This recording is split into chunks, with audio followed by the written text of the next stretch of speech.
नमस्कार प्रेक्षकांनो, लग्नानंतर होईलच प्रेम मालिकेच्या पुढील भागात आपण पाहणार आहोत रम्याच्या खोट्या लग्नाचा पर्दाफाश करणार आहे काव्या। तर इकडे काव्या, पार्थ, नंदिनी, जीवा सगळेच जण जमलेले असतात।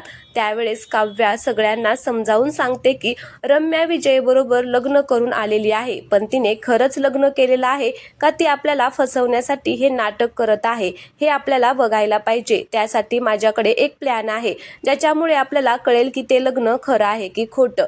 तर सगळेजण म्हणतात की हा तू बरोबर बोलत आहे। पार्थ म्हणतो की खरंच की माझ्या बरोबर लग्न करायची स्वप्न पाहत होती रम्या, मग अचानक असं विजय बरोबर लग्न कशी काय करून आलेली असणार, म्हणजे नक्कीच काहीतरी तिचा प्लॅन असणार आहे। मग सगळेजण तयारी करतात आणि काव्या म्हणते की आता लगेच कळेल की ती खरं बोलत आहे की खोटं बोलत आहे ते, असं म्हणून आता ते रम्याला घेऊन आलेले असतात हॉलमध्ये। रम्या आणि विजय दोघेही आलेले असतात। त्यावेळेस काव्या म्हणत असते की रम्या, अगं आम्ही कोणीच नव्हतो तुमच्या दोघांच्या लग्नामध्ये, त्यामुळे मला तुमचं लग्न पुन्हा लावायचं आहे। आम्हाला पण तुमच्या लग्नामध्ये एन्जॉय करायचं आहे आणि आम्ही सगळ्यांनी तयारी सुद्धा केलेली आहे। तर चल मग आता पुन्हा एकदा तुमचं लग्न होऊन जाऊ दे।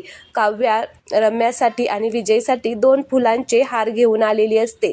तर नंदिनी सुद्धा पुढे येते आणि म्हणते की मी अक्षदा आणलेले आहेत। लगेच जीवा पुढे येतो आणि म्हणत असतो की मी मंगलाष्टका म्हणणार। रम्या मात्र खूपच घाबरलेली आहे, तिचा चेहरा एकदम पडलेला असतो। तर पार्थ म्हणत असतो की मी तर मंगळसूत्र सुद्धा आणलेलं आहे। आता मंगळसूत्र पाहून तर रम्याच्या पायाखालची जमीनच सरकते। आता तिचं हे नाटक जे तिने केलं होतं त्याचं सत्य आता समोर येणार आहे आणि रम्याचं बिंग फुटणार आहे। तर रम्या आता या सगळ्यांनी केलेल्या तयारीमध्ये लग्न करणार का याला विरोध करणार हे पाहणं खूपच इंटरेस्टिंग असणार आहे। त्यामुळे प्लीज तुम्ही चॅनलला सबस्क्राईब करा। धन्यवाद।